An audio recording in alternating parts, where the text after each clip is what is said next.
요즘 제일 말 많은 주식이라면 당연히 삼성전자일 겁니다. 벌써 한 달 반 동안 외국인이 하루도 안 빼고 주식을 팔고 있으니 주가도 두 달 만에 32%나 폭락했습니다. 삼성전자 주식을 보유하고 있는 개미들의 숫자만 450만 명은 됩니다. 국내 인구 10명 중 1명 수준이니까요. 다들 지금 기분이 좋지 않을 거예요. 이미 보유를 하고 있던 아니던 지금이라도 팔아야 할까? 아니면 이제 매수를 해볼까? 고민 중인 분들이 많을 겁니다.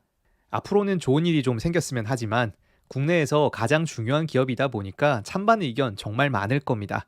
다들 주가가 오를 이유도 1시간은 떠들 수 있고 반대로 더 하락할 이유도 1시간씩은 이야기할 수 있겠죠. 심지어 이렇게 관련 리포트도 끝도 없이 쏟아집니다. 저는 어떤 이유 때문에 삼성전자 주가가 오를 거다 혹은 떨어질 거다 이런 이야기보다는 만약에 보유하고 계시다면 굳이 지금은 팔 필요는 없다고 이야기하고 싶습니다. 인터넷 주식 게시판 들어가 보면 지금은 전부 삼성전자 이야기뿐이에요. 국내의 다른 종목은 존재하지 않는 것 같습니다. 그만큼 중요하기 때문인데요. 사실 인터넷이나 기사들 살펴보면 갑자기 하루아침에 이 회사가 망한 것 같아요. 그래도 대한민국 1등 기업인데 몇 달 전까지 멀쩡하다가 하루 만에 망할 것처럼 다들 호들갑입니다. 당연히 안 좋은 이야기가 많으니 주가가 떨어질 수밖에 없었을 거예요. 일단 주가 하락의 눈에 띄는 원인은 외국인의 매도입니다. 올해 9월 3일부터 영상을 찍고 있는 10월 18일까지 단 하루도 안 빼고 매도하고 있습니다. 외국인의 보유 비중이 저번 달만 해도 56%였는데 지금 53%가 되었어요. 딱 두 달 동안 무려 2억 주를 팔았다고 합니다. 다들 몇 주 가지고 계세요? 삼성전자의 상장 주식 수는 총 59억 7천만 주입니다. 정말로 많죠? 약 60억 개 정도 되는데 이 중에서 2억 개를 팔았다는 거예요. 만약에 평단가 6만 원 정도에 팔았다고 계산해 봐도 12조 원이나 됩니다. 두 달 만에 외국인이 삼성전자만 12조 원어치를 팔았네요. 저도 차트 얘기는 별로 안 좋아하지만 이걸 최근 10년 동안 주가랑 외국인 쥐분율을 함께 살펴보면 2016년이랑 2022년에 49%까지 떨어진 적이 있었습니다. 이때가 주가의 저점이었고요. 반대로 외국인이 꾸준히 매수할 때 주가는 따라서 올라갑니다. 2022년부터 올해 8월까지는 지분율이 꾸준히 올라갔어요. 그러면서 주가도 함께 올라갔었고요. 과거에도 56%, 57%까지 갔었네요. 물론 과거에는 5년 동안 팔았으니까 앞으로 한참 시간이 걸릴 수도 있습니다. 그럼에도 불구하고 힘든 시기는 절반은 지나갔다라는 거 생각해 보셨으면 합니다. 이렇게까지 외국인이 팔고 있는 이유는 아무래도 최근에 엔비디아의 HBM 납품 문제 때문일 겁니다. 과거 10년 동안은 삼성이랑 하이닉스 둘 다 잘 개발을 했었는데 작년부터 이게 삐걱거린 것 같아요. 5세대라고 하는 HBM3E부터 삼성전자가 완전히 실패한 것 같습니다. 이거 망했으니까 그 다음으로 6세대 HBM4를 주력하겠다고 하는데 별로 기대가 안 되죠. 기술력에서 조금씩 밀리고 있다는 분위기가 되었습니다. 예전에는 삼성이랑 하이닉스 주가가 거의 똑같이 움직였습니다. 둘 다 반도체 기업이니까요. 작년 상반기까지 비슷했는데 딱 23년 6월 기점으로 주가가 크게 차이가 벌어졌어요. 하이닉스는 엔비디아 덕분에 주가가 올랐지만 삼성은 엔비디아 때문에 떨어졌습니다. 그 다음 HBM4가 정말 중요하긴 하겠네요.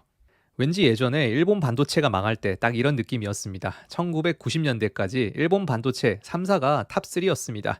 NEC, 도시바, 히타치 순이었어요. 지금은 NEC나 히타치라고 하는 이름 모르는 분들도 많을걸요. 거기다 예전에는 외계인 납치했다라는 별명도 있었던 인텔도 어느 순간부터 밀렸습니다. 그만큼 반도체는 기술력이 중요한 시장입니다. 일본에서 한국으로, 다음 한국에서 대만으로 시장이 바뀌어가는 추세예요. 다만 AI 덕분에 HBM 시장은 꾸준히 성장하고 있습니다. 앞으로 3년 동안 약 2배 가까이 시장이 커질 거라고 하니까요. 기술력에서 역전 당하더라도 당분간 매출은 유지될 것 같아요. 역시 반도체에 투자하려면 ETF가 제일 좋은 게 아닐까 싶습니다. 그래도 대한민국 1등 기업인데 두 달 만에 30% 하락은 과도한 게 아닐까요? 몇 가지 숫자를 확인해 볼게요. 일단 먼저 많은 분들이 좋아하는 PBR 밴드를 보면 확실히 지금이 저점으로 보입니다. 삼성전자 PBR은 1.4 정도가 보통이었고 그 아래는 저평가 구간이었어요. 지금 PBR이 1.08이네요. 최근 10년 중에 가장 낮은 시기입니다. 삼성전자의 자산 기준으로만 보면 저평가 상태예요. 다음 PER 밴드를 보면 아직 조금 더 떨어질 여지가 있어 보입니다. 사실 IT 기업이라는 게 자산은 크게 중요하지 않을 수 있어요.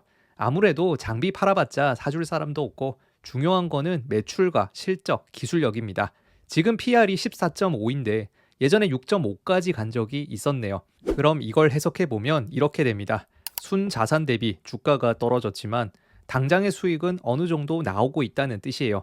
좋게 말하면 자산을 효율적으로 활용한다는 뜻이지만 나쁘게 말하면 성장성에 대한 우려가 커진 겁니다. 현재 수익성이 지속되기 어려울 수 있고 매출 성장 하락이 수익성 악화로 이어질 수 있다는 거죠. 보통 이럴 때 가치평가의 함정에 빠지니까 주의해야 합니다. 실제로 삼성전자의 매출 성장률만 보면 2015년부터 작년까지 고작 3.2%밖에 안 됩니다. 단기 순이익은 오히려 10년 전보다 떨어졌어요. 물론 작년은 성과가 안 좋았다고 하지만 매출이 둔화된 건 사실입니다. 그 전까지 1998년부터 2010년대 초반까지는 연평균 17%씩 성장을 했으니까요. 삼성전자의 매출 성장은 지금 멈춘 겁니다. 예전 같은 주가 상승은 어렵다는 거예요. 다른 모멘텀이 없으면 말이죠. 이렇게 매출을 분야별로 나눠서 볼 수 있는데 반도체 메모리가 실패하더라도 가전이나 모바일이 있으니까 여기에서 기회를 찾아볼 수도 있기는 합니다. 의외로 하만도 대박이 났으니까요. 대한민국 1등 기업이라는 삼성전자의 시가총액은 355조 원입니다. 한국에서는 1등인데 전 세계 기준으로는 33등이네요. 반도체 관련 기업들의 순위를 보면 TSMC는 8등, 브로드컴이 10등, ASML도 31등으로 삼성전자보다 순위가 높습니다. 인텔은 179등, 하이닉스가 182등으로 한참 뒤에 있네요. 지금 대만의 1등 TSMC랑 한국의 1등 삼성전자의 시가총액은 4배 이상 차이가 납니다. 전 개인적으로는 4배는 조금 과도한 게 아닐까 싶기도 합니다. 하지만 역전은 절대로 이제 못할 것 같아요. 한국이 일본을 역전할 때 일본인들은 절대로 그런 일이 없을 거라고 생각했습니다. 지금 대만이 한국을 역전하고 있습니다. 이제는 인정할 때가 지났어요. 우리는 이제 대만보다도 못 사는 나라가 되었습니다. 일본이 우리보다 못 산다고 인정하게 되기까지 거의 10년 걸렸습니다. 우리는 몇 년이 더 필요할까요? 마지막으로 세계 주요 지수의 성과도 보겠습니다. 최근 3년 기준으로 총 43개의 지수 중에서 터키 이상하게 많이 올라서 1등이었고요. 대만이 TSMC 덕분에 두 번째네요. 그리고 한국은 반대로 뒤에서 찾아보는 게 제일 빨라요. 36번째의 코스피가 있고요. 40번째의 코스닥이 있습니다. 코스피 다음으로 중국이고요. 그 다음이 전쟁 중인 러시아네요. 저는 이런 지표는 오히려 한국에 긍정적일 수 있다고 생각합니다. 어느 정도는 키 맞추기를 할 테니까요.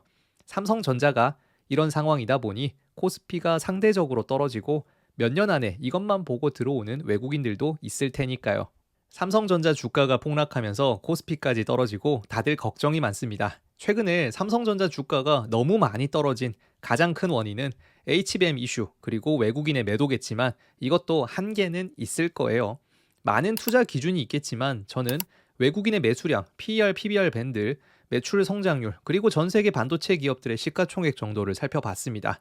하지만 경쟁에서 밀렸다라는 걸 우리가 인정할 때입니다. 앞으로 옛날처럼 주가가 크게 오르는 건 기대하기 어렵습니다. 그렇기 때문에 저는 단기적으로는 낙폭 과대로 인해서 지금 매수를 고려해봐도 좋을 것 같습니다. 다만 장기 투자 관점에서는 굳이 삼성 말고도 살 종목이 많을 것 같다라고 생각을 해요. 반도체라는 시장 자체는 계속해서 성장하겠지만 경쟁에서 밀리는 순간 끝입니다. 누가 옛날에 1등 NEC 그리고 인텔을 기억하고 있을까요? 문제는 반도체라는 제품은 전문가가 아닌 이상 미래 기술력을 판단하기 어렵습니다. 이런 거는 개별 종목보다는 역시 ETF로 투자를 하셨으면 하고요.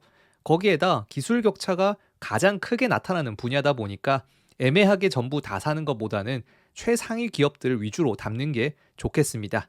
그런 의미로 여기에서 ETF를 하나 소개를 할게요. 에이스 글로벌 반도체 탑4 플러스 ETF입니다. 에이스 글로벌 반도체 탑4 플러스 상장일이 2022년 11월 15일인데요. 그 당시 이미 국내 ETF 시장에는 다양한 전략의 국내 해외 반도체 ETF가 상장해 있었던 만큼 기존의 반도체 ETF와 확실히 차별화된 전략이 필요했습니다. 중장기적으로 필라델피아 반도체 지수를 상회할 수 있는 방법에 대해서 깊은 고민을 했었죠. 그러다가 메모리, 비메모리, 반도체 장비, 파운드리, 반도체 산업 하위 4개 섹터의 1등 기업에 집중 투자하는 ETF가 탄생을 하게 된 것입니다.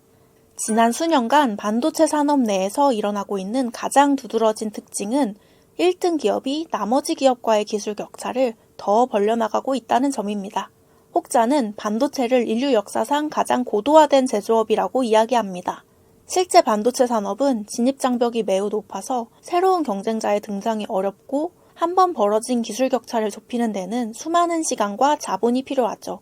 이러한 반도체 산업의 특수성을 고려하면 1등 기업들의 독보적인 경쟁력은 앞으로도 이어질 가능성이 높다고 판단하고 있습니다. 신규 상장한 지 2년여가 다 되어가는데요.